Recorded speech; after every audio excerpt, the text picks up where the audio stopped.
Welcome to the Ian Cameron Sports Report presented by Pub Sports Radio for Monday, October 19th. I'm Ian Cameron. It is a brand new week of shows, and every Monday, starting with this Monday, this is our first Monday Ian Cameron Sports Report here at our new home of Pub Sports Radio.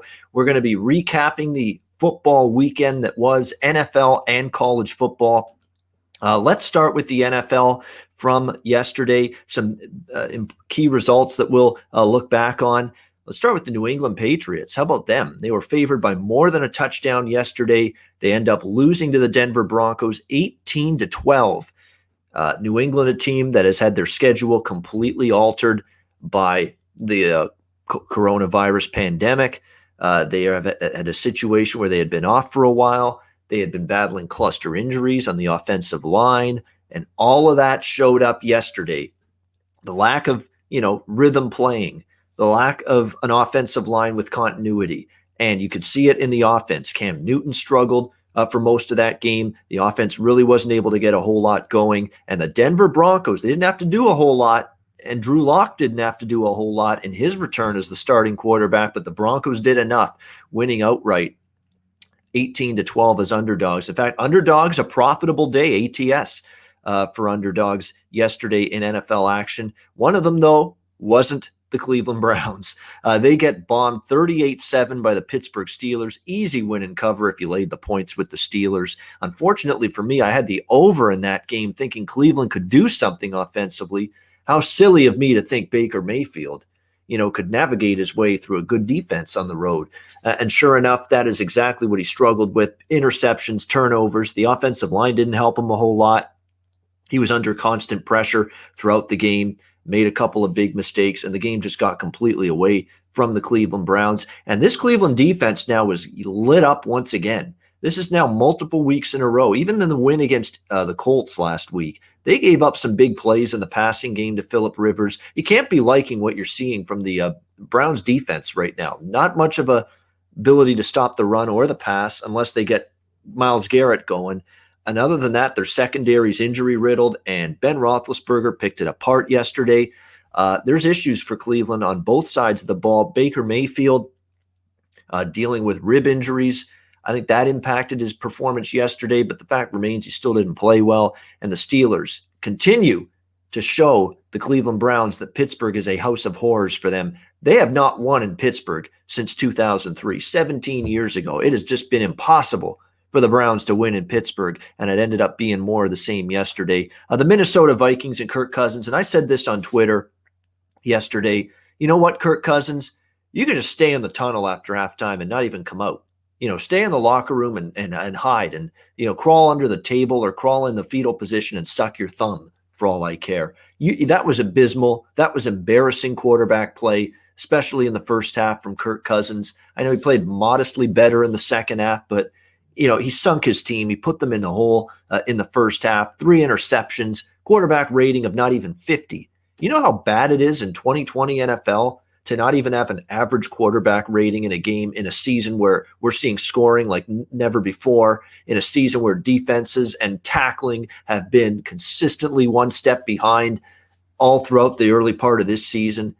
To be able to have a quarterback rating statistic that porous, you've got to really suck. You've really got to be absolutely brutal.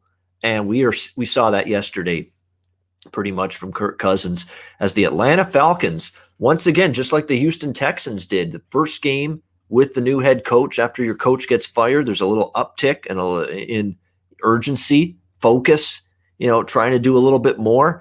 And Atlanta, I thought Minnesota was pretty inept. I think that was a big part of the story as well. But Atlanta wins 40-23 going away. Houston, Tennessee, what a crazy football game. And this, I had a weekend chock full of bad beats. This was not a great football weekend for me. In fact, probably my worst since the season began in NFL and college combined. Certainly the NFL, this wasn't a great weekend for me. And Houston, plus 3.5, added to the misery for me. A terrible beat in that one. However, as much as I'm angry about losing that bet, Houston just couldn't stop Tennessee throughout that game. As much as I'm upset about losing that bet, and I am, Houston was up in the fourth quarter, had chances to put it away. Of course, failed 2-point conversion. You know what happens next. Tennessee ties the game. They get of course, once Tennessee won the coin toss and got the ball to start overtime, I'm like, I'm done. This is over. They're not stopping Tennessee. I said right there, I'm done. I don't even need to watch. Houston is not going to stop Tennessee. They're a gas defense. They're not a very good defense to begin with either. And sure enough, Tennessee, bing, bang, boom, right down the field to punch in the touchdown and get the point spread cover. Horrendous loss if you were on Houston. And despite my anger and despite my frustration losing that play, I'm going to stand up for Romeo Crennel and his decision to go for 2. Less than 2 minutes to go, looking to turn a 6 or 7 point lead into a 9-point lead with the 2-point conversion rather than kicking the extra point and making it an 8-point lead. Because an 8-point lead, if you kick the extra point, Tennessee can still score a touchdown and tie the game with the 2-point conversion. And I hear this nonsense that, oh, you know what? How do you know they were going to make the 2-point conversion? You got to at least make them have to go for the 2-point conversion. They couldn't stop anybody. Did anybody watch that game? Houston was not stopping Tennessee unless, other than the drive or two that they forced a turnover. That's it. They weren't stopping Tennessee. And I think Romeo Crennel saw that. He had a defense that was running on fumes, that was gassed, that was fatigued, that wasn't getting any pass rush, wasn't stopping the Titans. And when they got that touchdown with, a minute 50 to go, and they went up by 7, he said, I don't trust my defense. And if you watch them play throughout the game, how could you or anyone have trust in that defense? They weren't stopping Derrick Henry or Ryan Tannehill or anyone on that Titans offense for the entire game. If you go for 2, it's easy to say because they didn't get it. And obviously Tennessee comes back, scores, forces overtime. The rest is history. But if they get that 2-point conversion and they go up by 9 points, they win the game. And even if you give up that touchdown, which they probably would have, it's still a 2-score game. They can't tie it, and they would need an onside kick with 20 seconds left, if that, to get the ball back again. He wanted to go for the win right there because he didn't trust his defense. I can't fault him for that. I will not fault him for that. The defense stunk in the game. If I'm a head coach, I'd be worried about them getting a stop. It doesn't matter if I'm up 7 or if I'm up 8. Okay, if you're up 8, they're going to have to go for the 2-point conversion. I get that. But did I have any confidence that Houston was going to thwart the 2-point conversion try? No. They were probably going to give up the touchdown, and they were probably going to give up the 2-point conversion try, because in no part of that game did I say Houston is shutting down this Tennessee team. They didn't at all, other than drives where they forced a turnover. That's it. So I had no confidence in Houston's defense. Clearly Romeo Crennel didn't either. And he wanted to go for the jugular and win the game right then and there with a minute 50 to go, because for as great as his offense was yesterday, his defense stunk, and he didn't trust them to come up with that stop. And so I'm not going to fault it. The result didn't work out for him, and that's why he's getting criticized. But I think the thinking, the rationale, the logic behind the decision is not the worst I've seen. And it makes perfect sense if anybody that watched the game has a clue and saw that Texans weren't stopping the Titans at any point defensively. They were not stopping Tennessee in that game at any point. They were just shredded from basically the start of the game right till the end. Again, you go for 2 and you get it. You're up by 9 and you pretty much won the game. And you don't have to worry about this sieve defense on the other side and what they're doing, or in this case, not doing. So I'm not going to go nuts saying that Romeo Crennel didn't know what he was doing there. I think in the situation that he was in and the team was in, and a shitty defense all game long, I can't fault him for going for 2 in that game. I know I might be in the minority there. That's honestly the way I feel about it. You know, there's been worse coaching decisions than that one. How about the coaching decisions Bill fucking O'Brien made for 3-4 years plus in this franchise? How about those decisions? You're going to tell me this was worse than any of those? Give me a break. Stop. Will you please? Stop. Enough. Anyway, that's enough of that. Let's move on. Cincinnati, Indianapolis. Indianapolis, 31-27. Come back from the dead, essentially, to win the game, down 21-0 at one point. They end up winning 31-27. Phillip Rivers, Jekyll and Hyde. Bad first half, great second half. Product of that, a Cincinnati defense that isn't any great. Cincinnati, though, for me, this was one of the winners I had yesterday. Wire to wire, I took Cincinnati plus the points. They get it done, but they do fall short. from a straight up perspective, 31-27. Let's go rapid fire. Tampa Bay Bucks. This was another good result for me. I was on Tampa Bay, although I did have the over, so it was frustrating to split this game when it looked like the game was going to sail over at halftime. But Green Bay, was down big. They didn't get anything going, and then fourth quarter came around and they took out Rodgers, and that was that. Game stays under, but Tampa Bay 38-10. It's amazing how the game changed on one play. Green Bay dominant in the first quarter, moving the ball up and down against Tampa Bay, 10-0 early lead. And then all of a sudden, pick six Aaron Rodgers, and it was a completely different story the rest of the way. Tampa Bay essentially took over the game and never looked back from that point after the first quarter. They roll 38-10. The New York Jets, Adam Gase, I can't believe that, it's taking this long to get rid of him. Like, there's no life. There's none. It's like it's like 30 people being cloned as a dead corpse on the football field week in and week out for the New York Jets, essentially. I see no life. I see no energy. I see no passion. I see nothing from this team. I see bad execution, bad penalties, turnovers, terrible quarterback play from Joe Flacco, although he's got nothing to work with around him. Offensive line stinks. The skill position, other than Crowder and Perriman from time to time. Who else is making plays for this Jets team? And the defense, don't even go there. A horrendous defense. Miami was moving the ball up and down. Myles Gaskin had a field day running the football. It was just a dead, lifeless team that wants their coach gone. It looks like a team that's completely quit on Adam Gase. Why prolong the inevitable? Why put people through this misery as Jets fans, watching this nonsense, watching this filth, watching this absolute garbage that they're seeing week in and week out? What a long-suffering fan base. I have the utmost empathy, utmost sympathy for everything they have to go through on a week in, week out basis, to see a piss-poor product, to see one bad coaching hire after another, to see one failed quarterback after another, to see one bad defensive football team year in and year out after another. It's everything for the New York Jets that is wrong. They're badly owned. The owner doesn't know what he's doing. The GM was a bad hire. The coach was an even worse hire. It's a top to bottom failure in this organization. And obviously a change has to be made. It's a question of when at this point. It's already been too long that Adam Gase has permeated this once, proud franchise with his stench. Long enough. It's got to end soon. Hopefully for Jets fans and their sanity, it's sooner rather than later. Carolina losing 23-16 to Chicago, snaps a three-game win streak for the Panthers there.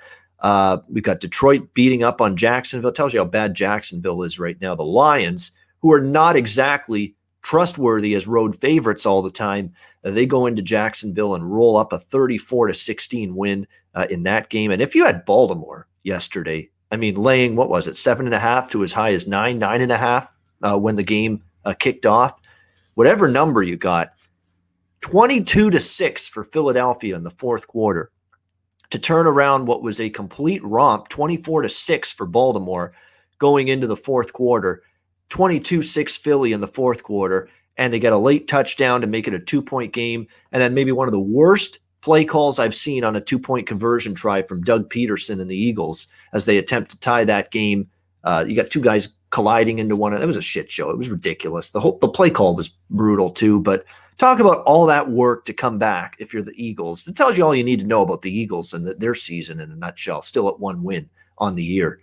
You have all that work to come back, all that sweat, all that effort, all that execution, and that performance, and Carson Wentz balling and playing his tail off. And I thought he was, with everything going on around him, an injury-plagued offensive line, skill position talent dropping like flies injury-wise, including Zach Ertz yesterday. You got your Travis Fulghams and your Boston Scotts and your J.J. Arcega-Whitesides and your Richard Rodgers of the world. Hell, I didn't even know Richard Rodgers was still in the goddamn NFL, to be honest with you. His years with Green Bay and Aaron Rodgers years ago. Remember Richard Rodgers? It was like Rodgers and Rodgers. That was the running gag when he played in Green Bay. It's like the law firm of Rodgers and Rodgers, Aaron and Richard in Green Bay. And now all of a sudden here he is in Philadelphia making plays for Carson Wentz late in the game. That's what he's down to right now in terms of offensive skill position talent with a banged up offensive line. I know people want to just pile on Carson Wentz. And yeah, he could play better, no doubt. But can we at least wait to see if the O-line gets healthy and if he gets some of his best skill position weapons back, namely Deshaun Jackson and Alshon Jeffrey? And as before we go nuts criticizing the guy, this is not a lot to work with. The cupboard's bare. Cupboard is bare right now offensively for the Philadelphia Eagles. So, but you give him credit. I mean, they almost brought him back to a victory in that game, but they fall just short against Baltimore. In terms of overall betting standpoint analysis for what we saw yesterday in week 6, underdogs did well. In terms of the totals, we're starting to see unders cash in. Detroit, Jacksonville under, Denver, New England under, Chicago, Carolina under, Cleveland, Pittsburgh under, Atlanta, Minnesota, Baltimore, Philly, Houston, Tennessee went over, Cincinnati, Indy went over, Washington, Giants under, Jets, Dolphins under, Green Bay, Tampa Bay under. You're looking at 8 unders, 4 overs yesterday in NFL action. And look, I've talked about this last week or so. Totals, the average total of NFL games has gone up gradually each and every week. And at some point, there was going to be a tipping point where there would be more unders than overs. We're finally, I think, going to have that week here this week. 8 unders and 4 overs with the Sunday NFL games as we go into the 2 games on Monday. And we'll preview both Monday NFL games taking place today at the end of the show. Briefly on college football, a recap of the weekend that was there. Alabama, pretty impressive. I'll tell you what. Their defense finally showed up. It was a great second half on that side of the ball for Nick Saban and the Crimson Tide as they shut down Georgia's offense. And I was wondering who was going to win that battle, the Georgia defense or the Alabama offense. 2 units that were outstanding coming into that game. And the Alabama offense got the better of the Georgia defense. They hit big plays. Mac Jones made some big plays throwing the football. And they played better than Georgia's defense did, which now you wonder Georgia's defense, for as good as they've been, they finally played by far their best offense so far, and they struggled. So that's a question mark. That's something you got to look at moving forward. Georgia, when they face those good offenses and quarterbacks in this conference, are they going to be struggling like they did against Alabama? That remains to be seen moving forward. That was obviously the game of the week. Alabama covers. The game does go over the total. So another Alabama over. That's a team that's very difficult for me to bet under right now with their explosiveness on offense and the pace that they run. They do snap the ball quickly. Auburn will stay in the SEC. This was one of my winners. I liked South Carolina a lot on Saturday. They won outright as home dogs, 30-22. Just not good enough from Auburn on either side of the ball. Defensively, they've declined. Bo Nix hasn't taken that progression at quarterback. South Carolina beats them 30-22. What else have we got here? How about Clemson? I mean, you talk about a team that's just not letting their foot off the gas pedal. What they're doing right now is unbelievable. They just demolish and destroy Georgia Tech 73-7, laying waste to the Georgia Tech Yellow Jackets. And Clemson's got Syracuse next week at home. I don't know how the hell Syracuse, with that completely mangled defense from an injury perspective, which just gave up, 40 points to Liberty over the weekend? Like, Clemson could hit 70 again this week at home against Syracuse with what I saw out of the Orange defense on Saturday against Liberty. So good luck for them. And Dino Babers trying to stop that Clemson team. Trevor Lawrence, what can you say? Just continues to play at an extremely high level. How about Kentucky, 34-7? Jarrett Guarantano, not ready for prime time. Finally faced good teams. Georgia last week, brutal second half. Kentucky this week, past week, multiple interceptions in the first half. Just completely, single-handedly, ruining Tennessee's chances in that game. 34-7, Kentucky rolling to an easy victory. Notre Dame, probably the ugliest win of the day, 12-7 over Louisville. Louisville, how about them? They finally play some good defense and they can't win. That's Louisville's season. Been one of my greatest disappointments so far this year in college football. Definitely the Louisville Cardinals. UCF and Memphis. Houston Texans were my bad beat of the weekend in NFL. UCF was my bad beat of the weekend in college football. This was sickening to see this. Hell, they got a touchdown to go up by 2 scores with 5 minutes to go, UCF. And I'm thinking maybe, just maybe at that point, I'm finally in the clear. And no, Memphis, down the field in like 2 minutes, embedded by a Terrible penalty by UCF on defense. They score quickly. UCF 3 and out. When Memphis got that ball, I was like, I'm probably going to lose. And sure enough, because I've been around, been doing this now for over a decade. You can tell when the momentum and the tide of the game is going against you. And it was definitely against UCF. It really started with the fumble. They had a chance to go up by 3 scores, 21 points, midway through the third quarter, and they fumbled at the 2-yard line, and Memphis recovered. And I'm like, that's trouble. I don't like that one bit. Watch Memphis get some momentum, and they did. They turned that into a touchdown, and UCF was in some trouble from that point on.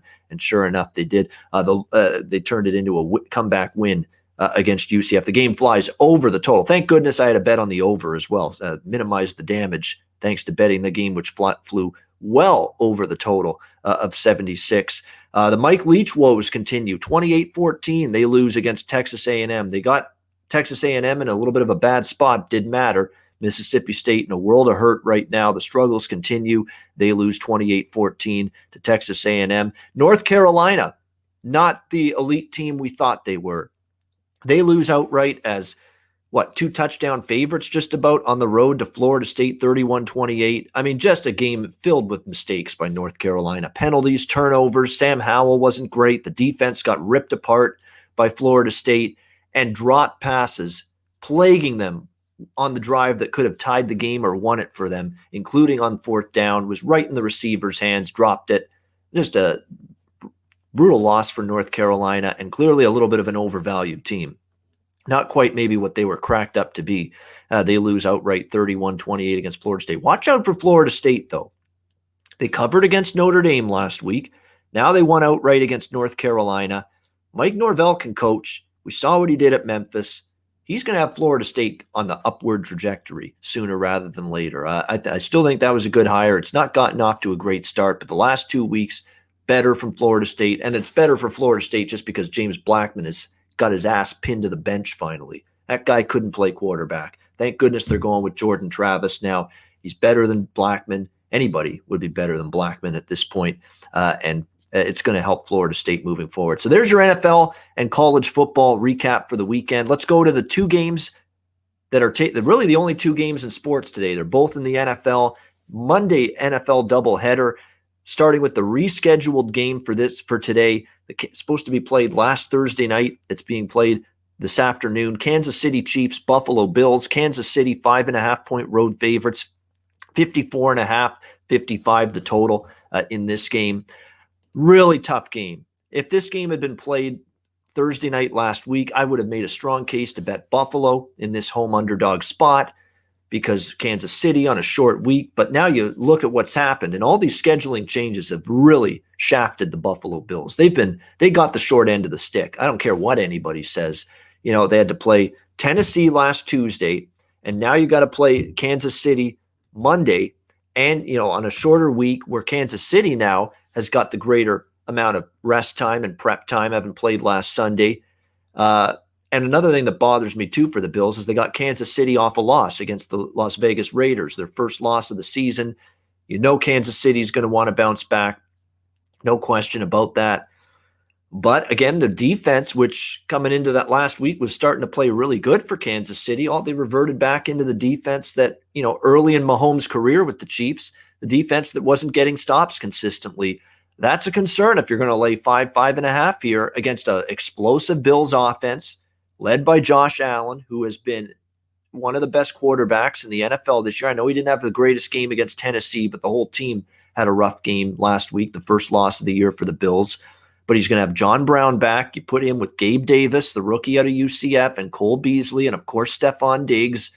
You got a really good receiving core and a suspect Kansas City secondary, you've got some guys too that were banged up on that secondary for the Chiefs last week as well.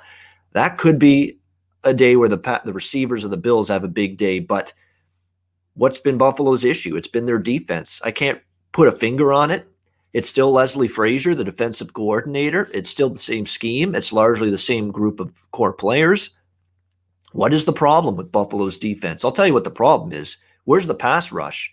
They've not been great against the run, but I've seen multiple games. Tannehill, Goff, even Fitzpatrick in the Miami game, some of these quarterbacks they've played, they've had all day to throw the ball, all day to stand in the pocket and fire downfield. Where's Ed Oliver?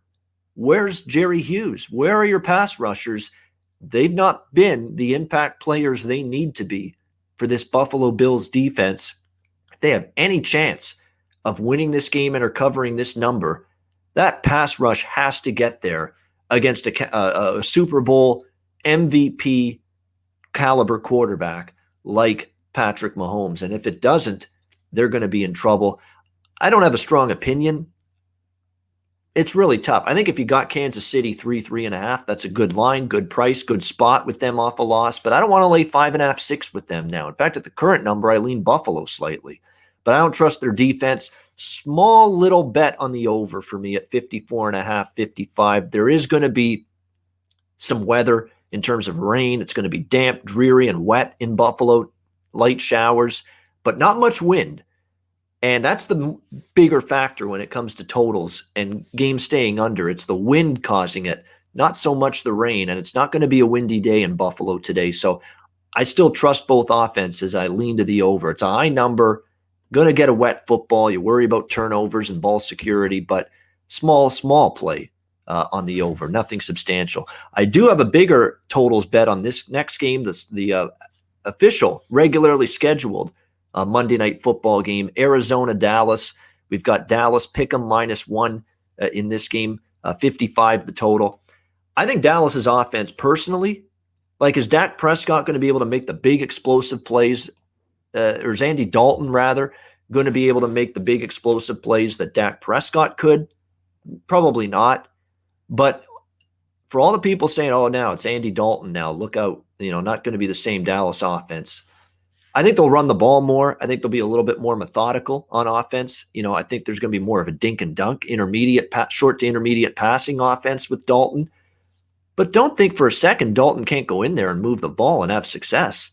He's got everything he wants around him. He's got the pieces around him that, quite honestly, he didn't have in Cincinnati. He didn't have great skill position talent. He had a putrid offensive line in Cincinnati.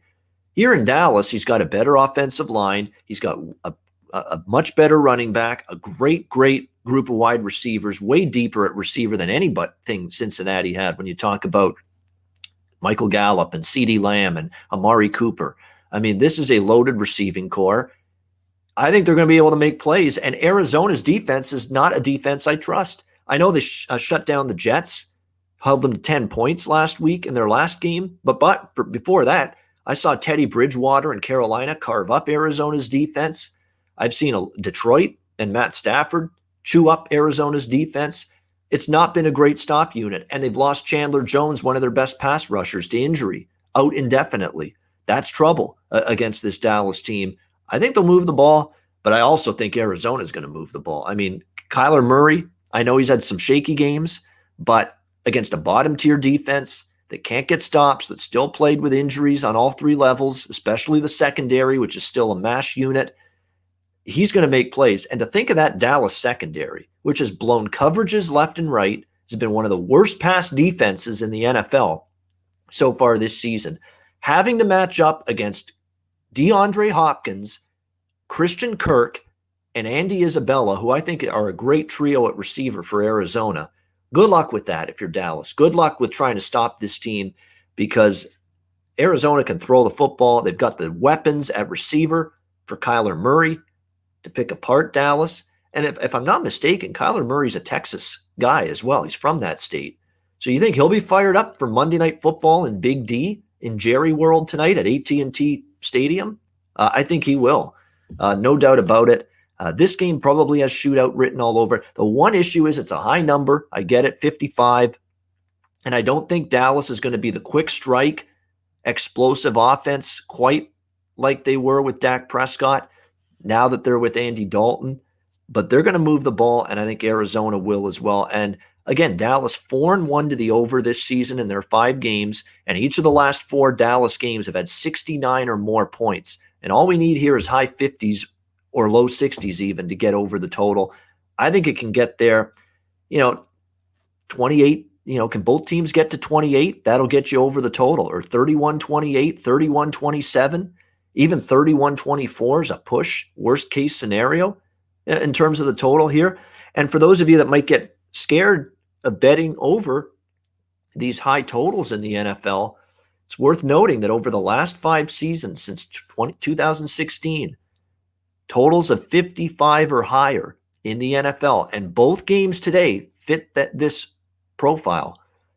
NFL totals of 55 or higher since 2016 have gone 19-11, 63% to the over in 30 instances. It's a pretty decent track record. It tells you that when these totals are high, they're very high for a reason. And oftentimes, these games still end up being extreme shootouts that go over the total. In terms of the side, it's really, really difficult for me. But I kind of lean to Dallas just because I think everybody's going to rise up this first game with Andy Dalton, and really want to play well and win one for him. And for Arizona, even though I think they're the better team here in this matchup, this is not the greatest of spots for them. I believe this is their 4th road game in the last 5 weeks.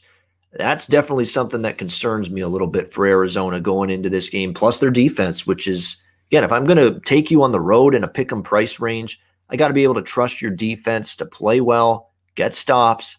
I'm not sure I trust Arizona right now in that regard. So I definitely prefer the over more than anything else in this game between the Cowboys and the Cardinals. All right, that'll wrap up this edition of the Pub Sports Radio Ian Cameron Sports Report. Thank you to everyone for tuning in. I appreciate it. We'll be back with you tomorrow on Tuesday for another edition of the Pub Sports Radio Ian Cameron Sports Report. I'll recap the 2 Monday NFL games tomorrow on the show, and we'll look ahead to the World Series. That'll be the focal point of tomorrow's show. Tampa Bay Rays, LA Dodgers. I'll tee up not only the series overall, but game 1 specifically tomorrow on the Tuesday edition of the Ian Cameron Sports Report. Reminder to check out pubsportsradio.com every day for great content, tons of great shows, tons of good articles. Make sure you're checking it out daily, pubsportsradio.com. Thank you for tuning in. I'm Ian Cameron. Have a great Monday night. Good luck with all of your wagers, and I'll see you again tomorrow on Tuesday for another edition of the Ian Cameron Sports Report here on Pub Sports Radio.